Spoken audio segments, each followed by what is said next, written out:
Halo Sobat Joker, kembali lagi bersama saya Chilus Joker yang akan mereview beberapa saham yang layak kita pantau untuk esok hari dan juga pergerakan ISG yang sesuai dengan prediksi sebelumnya.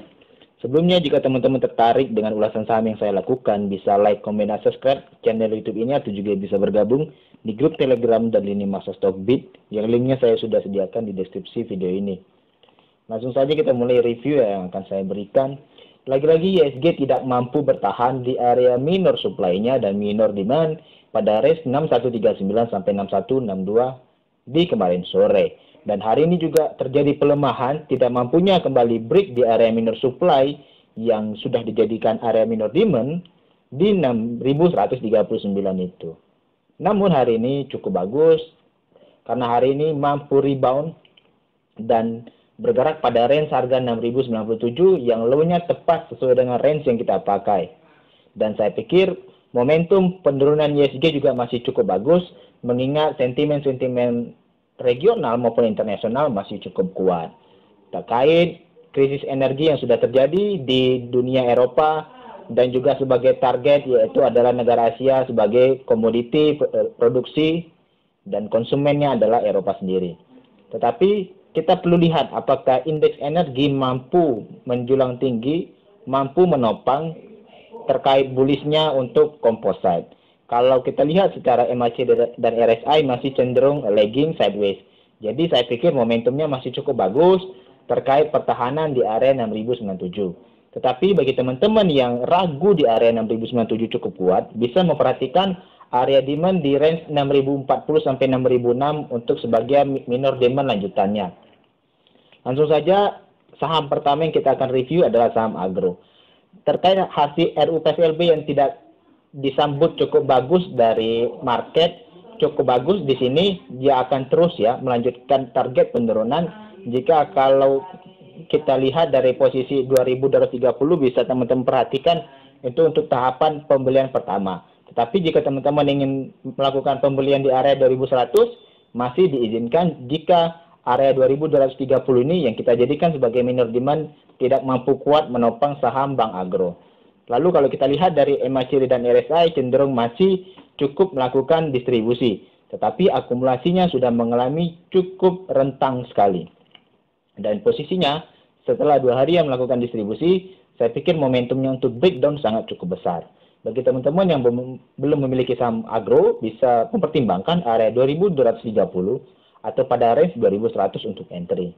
Dan kita masih menunggu area 1900 dan sampai 1920 atau range 2000 untuk kita melakukan pembelian buy on weakness.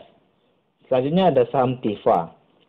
Salah satu saham swing baru yang saya pikir cukup menarik dan kondisinya hari ini ditutup merah dan teman-teman bisa memperhatikan dengan jumlah koreksi yang cukup besar dari volumenya, mempertimbangkan area 465 sampai 440 untuk lakukan buy on weakness.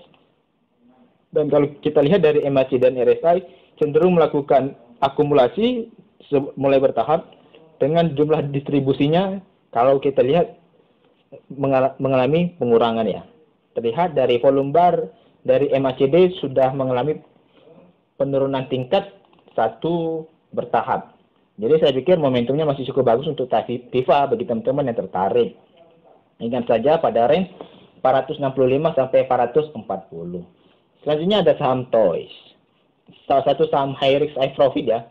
Dan hari ini membentuk pola channel saya pikir dengan potensi cukup bagus. Dia sudah break 210. Teman-teman yang ingin entry di saham Toys bisa mempertimbangkan area 196 untuk entry-nya. Tetapi jika tidak mampu bertahan juga area 196, teman-teman bisa memperhatikan area 178 untuk entry. Dan kalau kita lihat potensinya dari MACD dan RSI masih cenderung cukup kuat distribusinya. Dari MACD dan RSI juga cenderung distribusi sangat-sangat kuat. Terlihat dari 4 hari yang lalu sudah terjadi distribusi. Jadi saya pikir bagi teman-teman yang ingin saham Toys bisa memperhatikan area 196 sampai 178. Selanjutnya ada saham Pura. Di sini Pura sudah cukup bagus, dia sudah break pena dengan posisi close di 102. Target profit kita sampai di 114 dan sampai 118. Jika kita lihat sesuai dengan area entry kita ya di 97 dan 100. area stop loss kita masih sama, yaitu pada range 94. Bagi teman-teman yang sudah entry di saham Pura bisa mempertimbangkan area 114 dan 118 untuk taking profit. Selanjutnya ada saham BBSS. BBSS di sini salah satu saham batu bara yang sudah melakukan distribusi dan akumulasi yang cukup kuat pada hari ini. Terjadi volatilitas memang di hari ini di saham BBS. Tapi bagi teman-teman yang tertarik untuk saham BBSS bisa memperhatikan kembali area 55 sampai 52 untuk lakukan entry dan bisa taking profit di atas 60 atau juga di atas 58. Kalau kita lihat dari MACD dan RSI masih cenderung akumulasi dengan volume bar akumulasi cukup kuat. Jadi saya pikir momentum untuk trading di saham BBSS atau Bumi Benowo ini masih cukup bagus. Selanjutnya updating untuk saham Harum. Bagi teman-teman yang memiliki saham batubara Harum, teman-teman bisa melihat dari 2 hari terakhir sudah terjadi akumulasi yang cukup bertahap, tetapi dari jumlah transaksinya sudah mengalami pengurangan. Walaupun dari MACD dan RSI menggambarkan akumulasi sudah uptrend sekali, tetapi teman-teman harus mempertimbangkan ketika akumulasi yang sudah mengalami pengurangan jumlahnya. Selama dia tidak mampu bertahan di area 875, teman-teman bisa melakukan pemberhentian akumulasi dan bisa mempertimbangkan jika dia tidak mampu bertahan pada range 7.625 sampai 7.425 yang kita jadikan sebagai resisten become support, bisa mengambil opsi untuk jualannya. Tetapi bagi teman-teman yang belum memiliki saham Harum bisa mempertimbangkan area 7625 sampai 7425 ini sebagai area entry. Dengan catatan, teman-teman bisa melakukan cut loss jika dia bergerak di bawah 7.300. Dan entry-nya bisa di 8.175 sampai 8.500 selama performance saham call dan emiten call masih cukup bagus di bursa internasional. Selanjutnya ada saham yang lain kita pantau juga, ada Indi. Indi di sini sudah break ya, dia sudah break pola minor supply-nya pada range 1.715 sampai 1.695. Dan hari ini akumulasinya sangat besar dengan mengalami kenaikan 19%. Jika kita lihat akumulasi harian sangat besar ditimbang dari 1 minggu dan sampai 4 minggu yang lalu. Dari formasi MACD dan RSI cenderung uptrend bullish, maka saya pikir potensi dia akan membentuk menyentuh area high-nya kembali di 2050 sampai 2010 bisa menjadi opsi untuk taking profit. Bagi teman-teman yang belum memiliki saham Indi bisa memperhatikan area 1715 sampai 1695 untuk area entry-nya. Selanjutnya ada saham Adaro. Salah satu saham batubara yang cukup menarik juga, namun yang menjadi minus menurut saya adalah dia membentuk gap di sini. Posisi dia break seharusnya cukup ada, namun ada posisi break yang tidak sangat relevan ya. Bagi teman-teman yang tertarik untuk saham Adaro, bisa memperhatikan untuk area penjualan, area pembelian di 1590 sampai 1570 yang merupakan area demand gap-nya. Kemungkinan akan ada koreksi dulu untuk melanjutkan kenaikan. Dan saya pikir jika dia mampu membuat demand gap-nya tertutup, potensi dia untuk konfirmasi cup and handle-nya sangat besar ya.